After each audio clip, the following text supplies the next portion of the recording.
Chapter 11. The Effects of Modern Technology on Your Health. Did you know that a child's brain absorbs more radiation than that of an adult's? I certainly didn't know this, but Dr. Martin Blank, Ph.D., from the Department of Physiology and Cellular Biophysics at Columbia University, joined other scientists from around the world in making an appeal to the United Nations regarding the dangers associated with the continued use of various electromagnetic emitting devices such as cell mobile phones and Wi-Fi. Wi-Fi can now be found in many homes, shops, restaurants, airports, etc. Many studies have revealed the cell mobile phone radiation can be a cause of cancer, and the International Agency for Research on Cancer, IARC, classified radio frequency fields, including those from cell mobile phones, as a potential carcinogen back in 2011. This explains my many headaches after putting them to my ear in the past to make or receive a phone call. Dangers of cell mobile phone use gained, surprisingly, mainstream credibility back in 2011 when the World Health Organization, WHO, admitted that cell mobile phone radiation may cause cancer. This statement was made upon a cumulative decision by 31 scientists from 14 countries after reviewing the evidence. In May 2011, the BBC in the UK reported on the WHO, World Health Organization's report that mobiles may cause brain cancer. A review of evidence suggests that an increased risk of a malignant type of brain cancer cannot be ruled out, but any link is not certain and was not clearly established. A cancer charity, Cancer Research UK, obviously without the knowledge of Dr. Richard Day, said the evidence was too weak to draw strong conclusion from.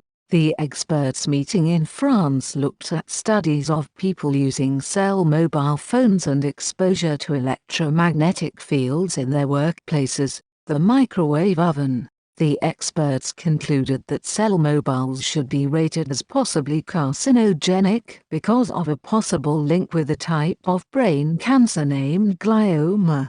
Head of Health Information at Cancer Research UK stated not enough is known to totally rule out a risk, and there has been very little research on the long-term effects of using phones. The WHO estimated that there are 5 billion cell mobile phone subscriptions globally. This cannot then include the number of people on SIM-only deals using pay-as-you-go, so this number must be conservative. Christopher Wild, director of the IARC, said given the potential consequences for public health of this classification and the findings, it is important that additional research be conducted into the long-term, heavy use of cell mobile phones.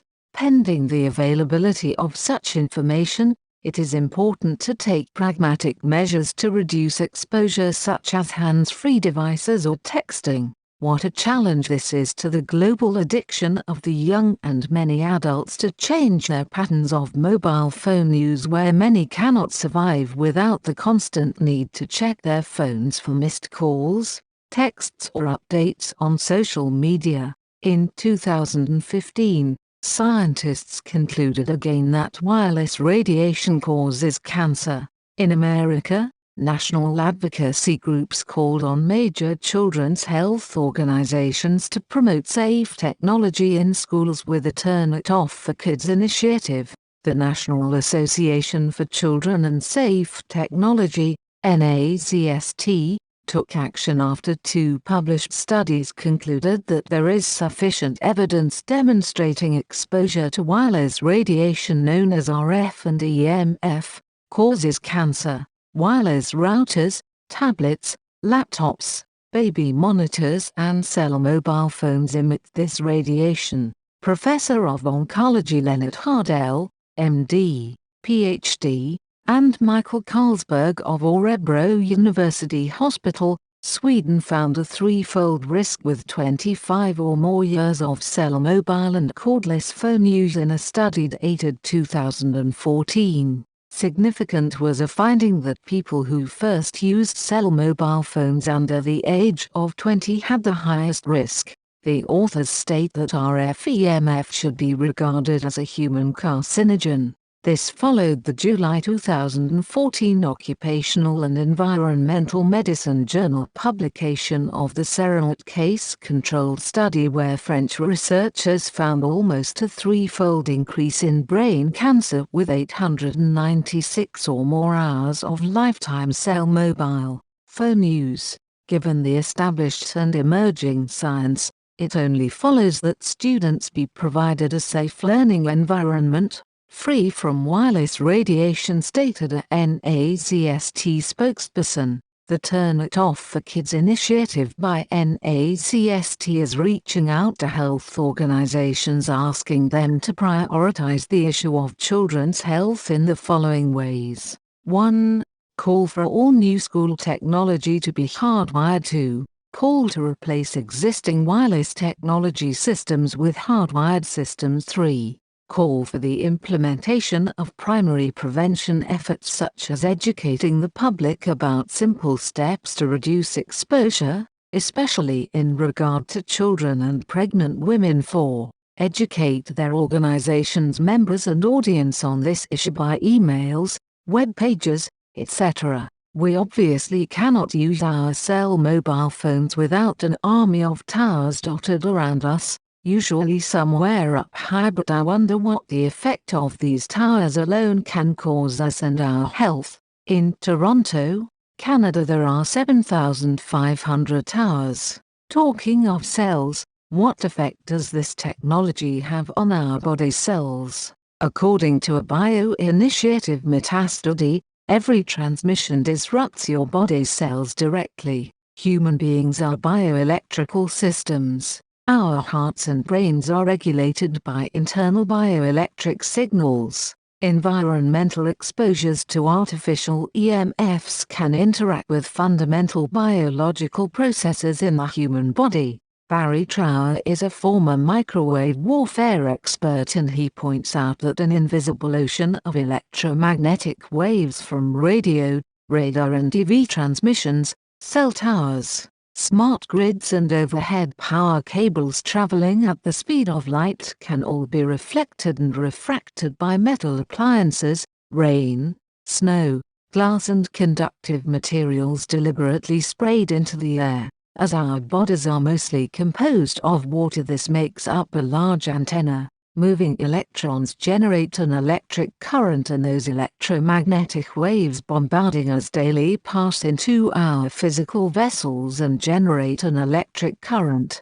In turn, these change the charge on which our bioelectric circuits operate, which in turn changes our body's health. According to Electronics Australia magazine in February 2000, headaches can stem from microwave-induced leakage of harmful molecules through the blood-brain barrier, explains my mobile phone headaches. At 1/10,000th of a watt, this blood-brain barrier opens, allowing blood proteins inside to disrupt brain signals and to start killing brain cells. A cell mobile phone usually transmits at 2 watts. 2 minutes on a cell mobile phone or sitting near a wireless computer router short-circuits the electrical ion activity powering the blood-brain barrier.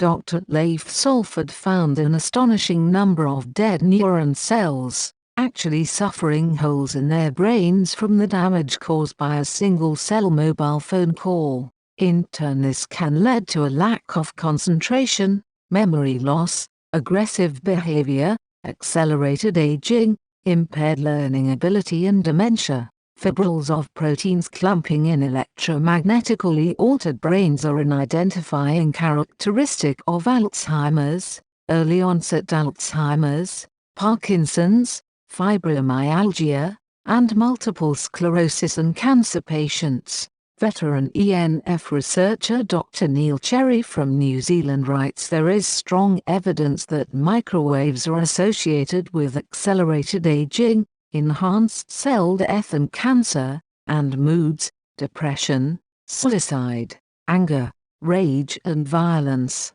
primarily through alteration of cellular calcium ions and the melatonin-serotonin balance. In the United States, 1 in 6 children currently suffers from neurological disability. According to Simon Best, the much-heralded new 4G networks and devices are producing a waveform that maximizes radiation absorption for 3–6-year-olds, and that trend is rising. Lower frequency 4G boasts even higher penetration rates into buildings and bodies than higher frequency microwaves. 5G is close behind. For city dwellers, daily exposure to EMF radiation is more than 100 million times higher than it was in your grandparents' time. Dementia expert Dr. Barry Greenberg from Toronto, Canada writes that the scope of the looming medical care disaster is beyond comparison with anything that has been faced during the entire history of humanity. The United States Health and Human Services Secretary concurs and said the medical care system is going to be bankrupt by 2050 if we don't figure out a way to delay or treat Alzheimer's disease. Brain cell membranes made to become leaky by EMFs and radiation exposure create enough energy to excite neurons into a hair trigger mode, overloading hyperactive brains, and a 6,000% increase in the diagnosis of autism over recent years has kept pace with the proliferations of the wireless grids and the gadgets. People that start using a wireless device at any age can expect a 500% risk of developing brain cancer within 10 years, sooner for children. For cell mobile and cordless phone usage, the figures are even worse. According to Dr. Deborah Davis, for such a risk to show up in cell phone users within 10 years, given what we know about brain tumors, which is that they can have a latency of 40 years, is deeply disturbing. Embryos, fetuses, infants and children are vulnerable to pulsed wireless signals which can penetrate directly through their developing bodies and brains. EMF researcher Professor Kjell Mild from Sweden writes children who were exposed to cell mobile phones before and or after birth tended to have higher prevalence of emotional symptoms, behavioral problems, inattention, hyperactivity and problems with peers.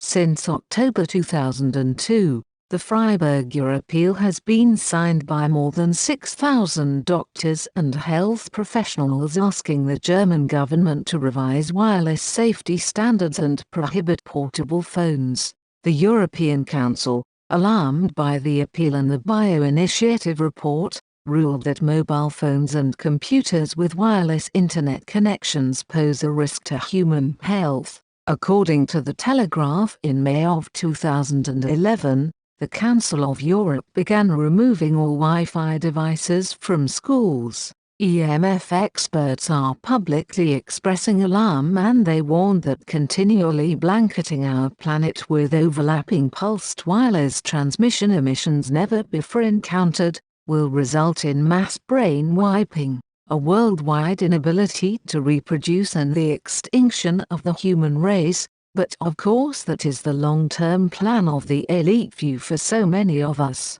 Barry Trower is a retired British military intelligence scientist. He has experience in microwave warfare, and he explains why microwave frequencies were employed for cell mobile phones during the 1950s and 1960s during the Cold War. It was realized by accident that microwaves could be used as stealth weapons when the Russians beamed the US Embassy during the Cold War, and it gave everyone working in the embassy cancer, breast cancers, leukemias, and it was realized then that low-level microwaves were the perfect stealth weapon to be used on dissident groups around the world because you could make them sick, give them cancer, change their mental outlook on life without them even knowing they were being radiated. The only ones which really affect us in the communications industry are the microwaves, and they have a special ability to interfere with water. We are made of water. All of our chemical and electrical signals involve water in the body. Somehow, electrical communications in the body, So the industry has picked the worst possible part of the electromagnetic spectrum to give to young children and to adults. Of course, this is part of the agenda and has not happened by accident. When you put your cell mobile phone next to your ear, it heats up that side of the brain which gets hotter the longer the duration of the call. Children have smaller and thinner skulls, so the radiation is more profound. Singer-songwriter Sheryl Crow admits that her brain tumor was potentially caused by spending hours upon her mobile phone. The tumor appeared on the side of her head where she usually held her phone. In Örebro in Sweden at the University Hospital, Dr. Lennart Hardell conducted research with over 2,000 people with brain cancer, and when their level of cell mobile phone use was taken into account, there was a clear link that the phones increased the risks of brain tumors.